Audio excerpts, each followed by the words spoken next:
खबर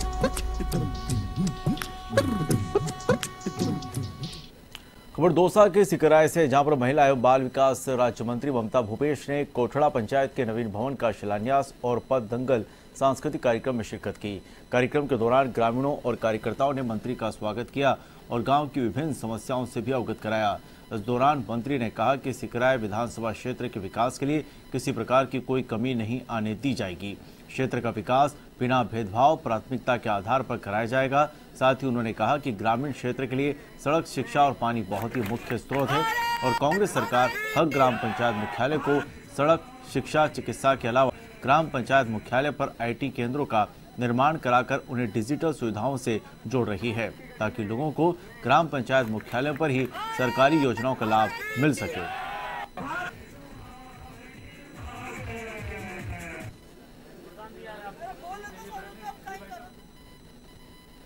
राजधानी के चोमू नगर पालिका के सभागार में बजट और साधारण सभा की बैठक का आयोजन किया गया। करीब 1 घंटे तक चली बैठक काफी हंगामेदार रही।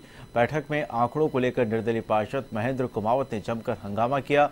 आपको बता दें कि बैठक में चोमू शहर के विकास कार्यों के लिए 62 करोड़ के बजट का सर्वसम्मति से अनुमोदन किया गया और राजकीय महिला महाविद्यालय का नाम सावित्रीबाई फुले के नाम पर रखने का प्रस्ताव पास किया गया।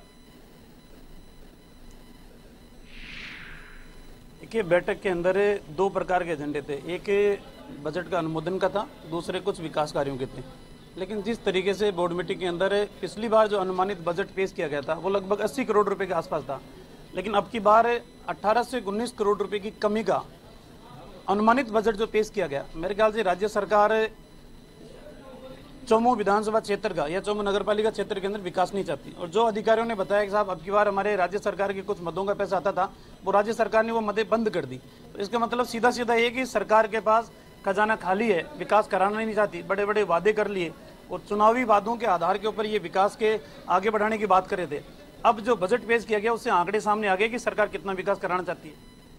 जब मैं 2005 से 10 पार्षद था, उस समय बजट की संपूर्ण प्रतियां दी जाती थी। उससे हम ये देख पाते थे क्या हुआ क्या नहीं हुआ, उसके बारे में गहन अध्ययन करने का मौका मिलता था। आज ये एक अलग ही परिपाटी पटक ली, बस बहुमत से पारित।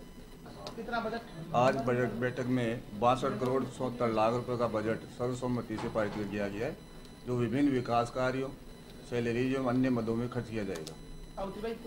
जो हमारे यहाँ की सबसे पहली महिला शिक्षिका सावित्रीबाई जी फुले के नाम से करने का प्रस्ताव पारित किया गया सर्वसम्मति से। दाताराम ग्रुप पंचायत समिति की पहली साधारण बैठक सोमवार को आयोजित हुई। प्रधान गेंद कंवर की अध्यक्षता में बैठक हुई। इस दौरान दातारामगढ़ विधायक वीरेंद्र सिंह, SDM अशोक कुमार रणवा, विकास अधिकारी दुर्गा देवी भी मौजूद रहीं। बैठक में पंचायत समिति सदस्यों और सरपंचों ने अपने अपने क्षेत्र की समस्याओं से अधिकारियों को अवगत करवाया, जिस पर अधिकारियों ने जल्द समस्या के समाधान का आश्वासन दिया। सभी सदस्यों ने अच्छी तरह चर्चा की। सारी योजनाओं को लेके तो पंचायत समिति की 2 स्तरीय जितनी भी समस्या थी उनके समाधान के लिए अधिकारी से चर्चा की और आगे जो प्लान बनाने हैं उसको अनुमोदन किया गया। निवाई नगर पालिका उपाध्यक्ष चुनाव में भाजपा प्रत्याशी ने जीत दर्ज की। कांग्रेस प्रत्याशी तबुस्सुम बानो को 19 मतों से हराकर जितेंद्र कुमार जैन पालिका उपाध्यक्ष बने। रिटर्निंग ऑफिसर त्रिलोकचंद मीणा ने बताया कि पालिका उपाध्यक्ष के लिए 35 पार्षदों ने मतदान किया। मतदान के तुरंत बाद मतगणना की गई, जिसमें भाजपा प्रत्याशी जितेंद्र कुमार जैन को 27 मत मिले और कांग्रेस प्रत्याशी तबुस्सुम बानो को 8 मत मिले। ऐसे में जितेंद्र कुमार जैन को शपथ दिलवाकर जीत का प्रमाण पत्र दिया गया।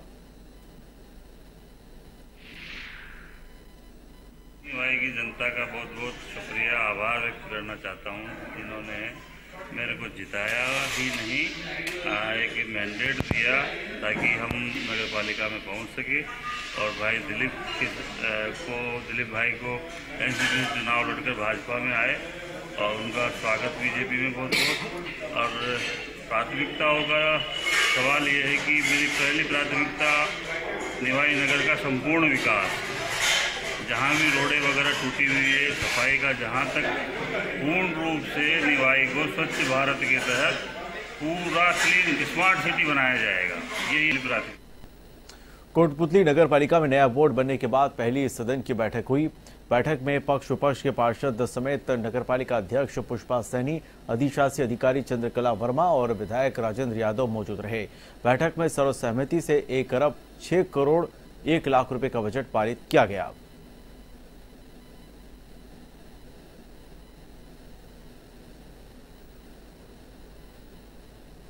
खबर पाली के तखतगढ़ से, जहां पर उपाध्यक्ष चुनाव में भी भाजपा ने बाजी मान ली है। अध्यक्ष चुनाव के मुकाबले उपाध्यक्ष चुनाव में भाजपा को 1 मत अधिक मिला।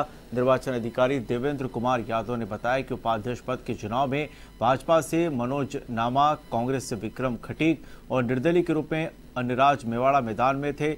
मतगणना के बाद भाजपा प्रत्याशी मनोज नामा को 17, कांग्रेस प्रत्याशी विक्रम खटीक को 5 और निर्दलीय अन्यराज मेवाड़ा को 2 मत मिले और 1 मत निरस्त हुआ। इस प्रकार उपाध्यक्ष पद पर भाजपा के मनोज नामा को निर्वाचित घोषित किया गया। नगरपालिका तखतगढ़ के चुनाव जो है उपाध्यक्ष के रिजल्ट के साथ संपन्न हो गए हैं। इस चुनाव में उपाध्यक्ष के पद पे श्री मनोज नामा जी जीते हैं, जिनको 17 वोट मिले हैं।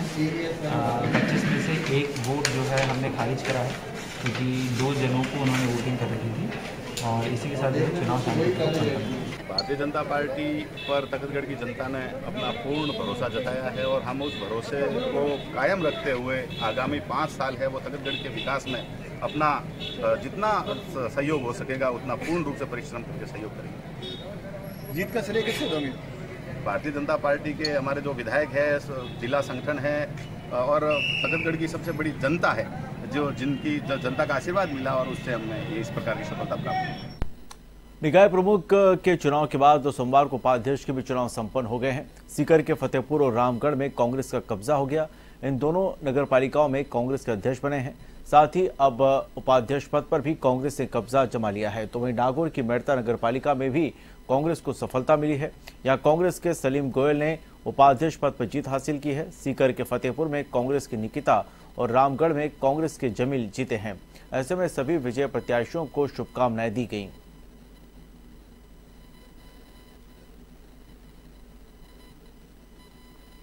खबर श्रीगंगानगर के रावला मंडी से, जहां पर गांव खानूवाली में सरकारी स्कूल में चल रहे निर्माण कार्य के दौरान हादसा हो गया। निर्माण कार्य के दौरान मेन गेट गिरने से एक मजदूर घायल हो गया। ट्रैक्टर पर रखे सामान को लेकर गेट से बाहर निकलते समय यह हादसा हुआ है, जिसके चलते ट्रैक्टर भी क्षतिग्रस्त हो गया। वहीं घायल को अस्पताल में भर्ती करवाया गया।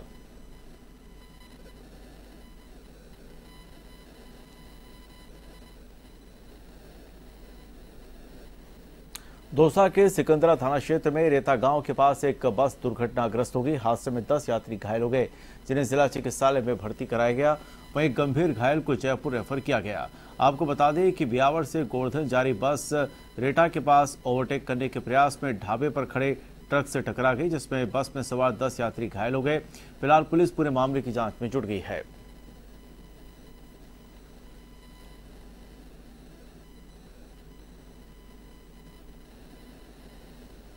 बूंदी के कापरेन में दर्दनाक हादसा हुआ है। यहां चरडाना फाटक के पास 2 बाइक की एक कार से जबरदस्त भिड़ंत हो गई, जिसमें बाइक सवार बाजड़ली निवासी रामप्रसाद की मौके पर ही मौत हो गई। वहीं 2 लोग गंभीर रूप से घायल हो गए।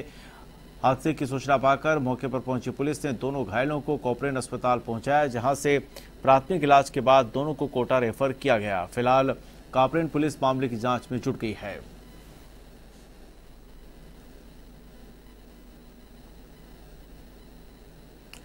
अजमेर के नसीराबाद में रोडवेज बस स्टैंड के पास बने खेल मैदान में अचानक आग लगने से अफरा तफरी मच गई। आग की सूचना पाकर थाना अधिकारी भंवर सिंह जाप्ते के साथ मौके पर पहुंचे और दमकल की सहायता से कड़ी मशक्कत के बाद आग पर काबू पाया। इधर आग लगने का कारण शॉर्ट सर्किट बताया जा रहा है।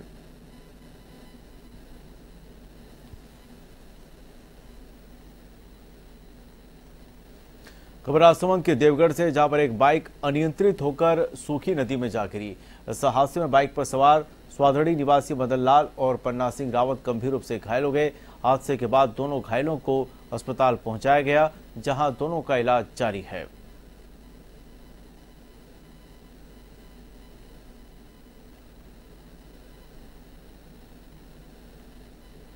बाड़मेर के समदड़ी क्षेत्र में रानी देशीपुरा फाटक के पास ट्रेन की चपेट में आने से एक युवक की मौत हो गई। घटना की सूचना पाकर जीआरपी पुलिस और समदड़ी पुलिस मौके पर पहुंची, जहां मृतक की शिनाख्त कर्मावास निवासी सुरेश कुमार के रूप में हुई। इस दौरान पुलिस ने पोस्टमार्टम के बाद शव परिजनों को सौंप दिया।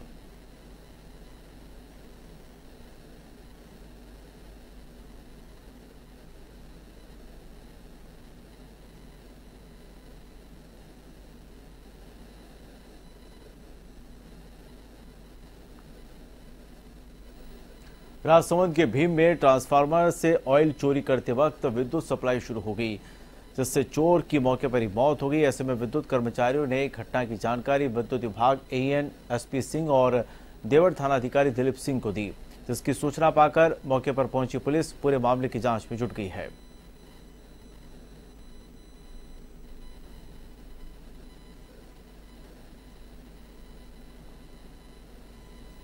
खबर झालावाड़ के खानपुर से, जहां पर सारोला थाना क्षेत्र के खेरखेड़ा गांव में एक विवाहिता की संदिग्ध हालत में मौत हो गई। घटना की सूचना पर पुलिस मौके पर पहुंची, वहीं साक्ष्य जुटाने के लिए एफएसएल की टीम को भी बुलाया गया। फिलहाल पुलिस पीहर पक्ष की रिपोर्ट पर मामला दर्ज कर जांच में जुट गई है।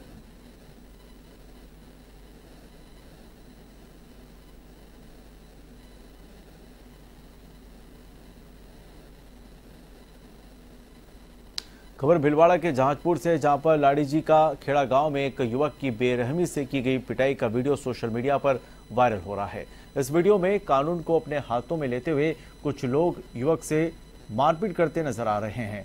इधर वीडियो वायरल होने के बाद हरकत में आई पुलिस पूरे मामले की जांच में जुट गई है।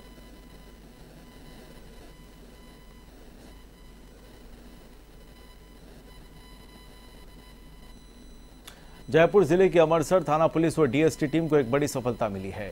डीएसटी टीम और अमरसर पुलिस ने डोडा पोस्ट की तस्करी करने वालों पर संयुक्त रूप से कार्रवाई कर 2 लोगों को गिरफ्तार किया है। साथ ही आरोपियों से 54 किलो डोडा पोस्ट बरामद किया। गिरफ्तार आरोपी प्रमोद कुमार खटीक और बलबीर गुर्जर डोडा पोस्ट को ट्रेलर में बने केबिन में छुपाकर मध्य प्रदेश से बानुसूर ले जा रहे थे। फिलहाल पुलिस आरोपियों से पूछताछ में जुटी है। अलवर के भिवाड़ी में फुलबाग पुलिस ने एक बड़ी कार्रवाई करते हुए लाखों रुपयों के सामान की चोरी करने के मामले में 7 श्रमिकों को गिरफ्तार किया है। पुलिस उप अधीक्षक हरिराम कोवांत ने बताया कि उद्योग इकाई यूजीकी में चोरी की वारदात सामने आई थी, जिसमें कंपनी के ही 7 श्रमिकों को गिरफ्तार किया गया। साथ ही आरोपियों से पूछताछ की जा रही है और चोरी के सामान की बरामदगी के प्रयास भी किए जा रहे हैं।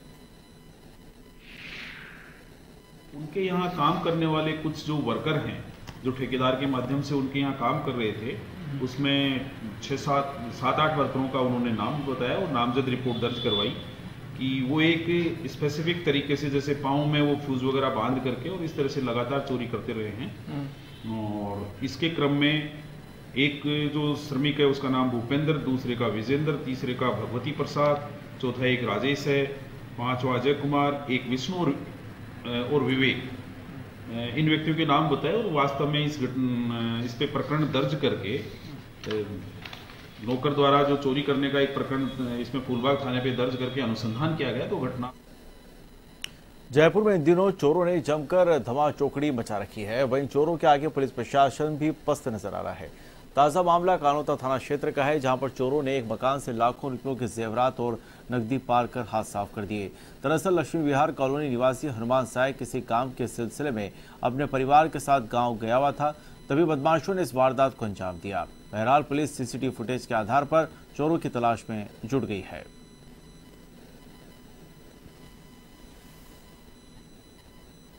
खबर टोंक के देवली से, जहां पर चोरों ने रोडवेज बस स्टैंड पर मणिहारी सामानों की थड़ी में सेंध लगा दी। इस दौरान चोर चद्दर काटकर थड़ी से हजारों रुपयों का माल लेकर फरार हो गए।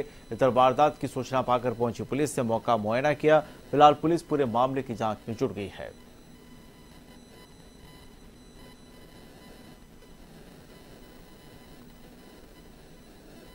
सीकर के खाटू श्याम जी नगरपालिका बोर्ड की बजट चेयरमैन ममता देवी की अध्यक्षता में आयोजित की गई बैठक में ईओ कमलेश कुमार मीणा ने वर्ष 2021-22 का बजट सदन में रखा, जिसे सर्वसम्मति से पास किया गया। बजट बैठक में सीवरेज का कार्य कराने का प्रस्ताव भी सर्वसम्मति से पारित किया गया। इसके साथ ही 5 करोड़ की लागत से नगरपालिका का नवीन भवन पार्क, 2 करोड़ की लागत से सड़कें, 1 करोड़ की लागत से नालियां और 50 लाख रुपए की लागत से आश्रय स्थल बनाने पर सर्वसम्मति बनी। वहीं बजट बैठक में पार्षदों ने पार्षद भत्ता बढ़ाने की भी मांग की, जिस पर राज्य सरकार को प्रस्ताव भेजने का फैसला लिया गया।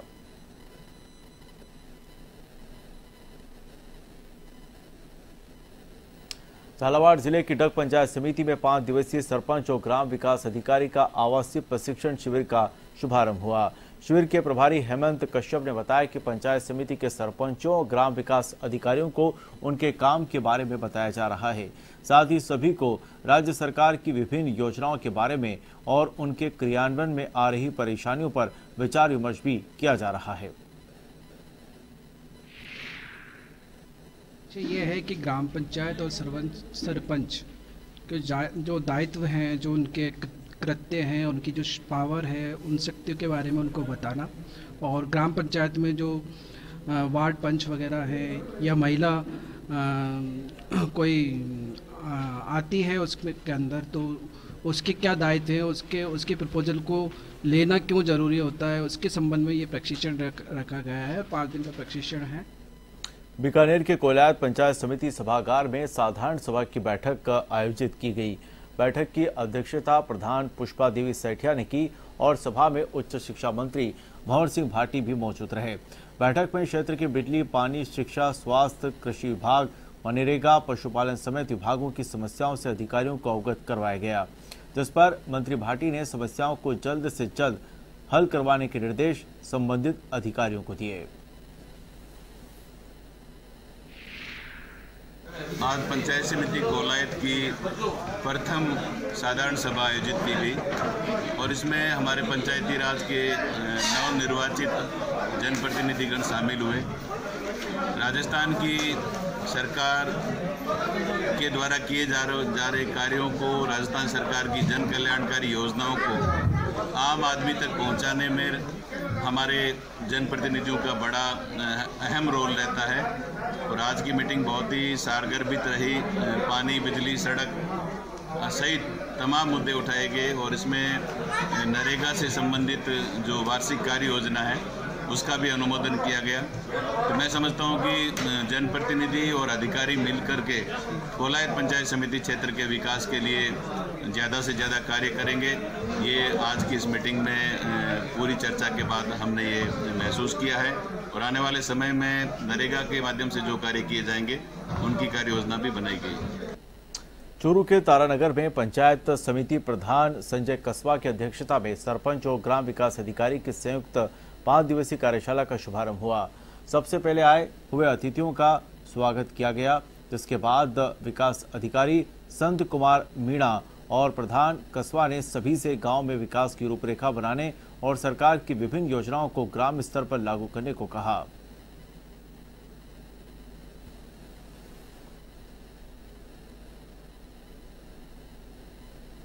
अलवर के बानुसूर में पंचायती राज औमुखीकरण प्रशिक्षण कार्यशाला का आयोजन किया गया, जिसमें सभी ग्राम विकास अधिकारी और नवनिर्वाचित सरपंच मौजूद रहे।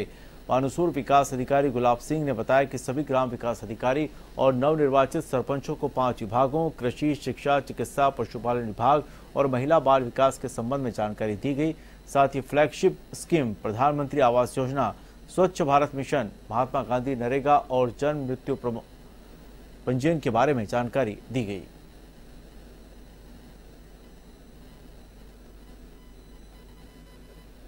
झालावाड़ जिले के डग में कृषि बिल को लेकर किसानों ने तहसील कार्यालय पर प्रदर्शन कर ज्ञापन सौंपा। राष्ट्रीय किसान संघ के बैनर तले किसानों ने केंद्र सरकार के खिलाफ नारेबाजी की और प्रधानमंत्री के नाम ज्ञापन सौंपा। किसान संघ अध्यक्ष गोपाल लाल व्यास ने बताया कि सरकार यह कानून वापस ले, ये काला कानून है। साथ ही देश में एमएसपी कानून लाकर किसानों को खुशहाल करे। साथ ही सरकार से स्वामीनाथन रिपोर्ट लागू करने की भी मांग की गई।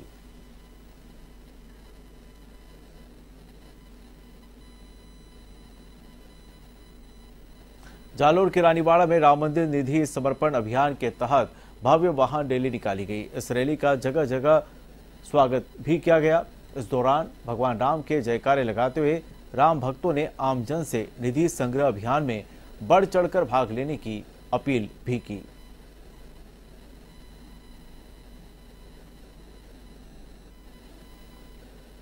झालावाड़ के आवर क्षेत्र में इन दिनों अफीम की फसल में फूल खिलने शुरू हो गए हैं। तहसील क्षेत्र में इस बार 88 किसानों को अफीम उत्पादन के लिए लाइसेंस जारी किए गए हैं। वहीं लगातार मौसम में बदलाव के कारण इस बार अफीम के उत्पादन पर प्रभाव नजर आने लगा है। आपको बता दें कि अफीम की फसल में फूल और डोडियां लगनी शुरू हो गई हैं, जिसके कारण किसानों को इसकी रखवाली करने के लिए कड़ी मशक्कत भी करनी पड़ रही है।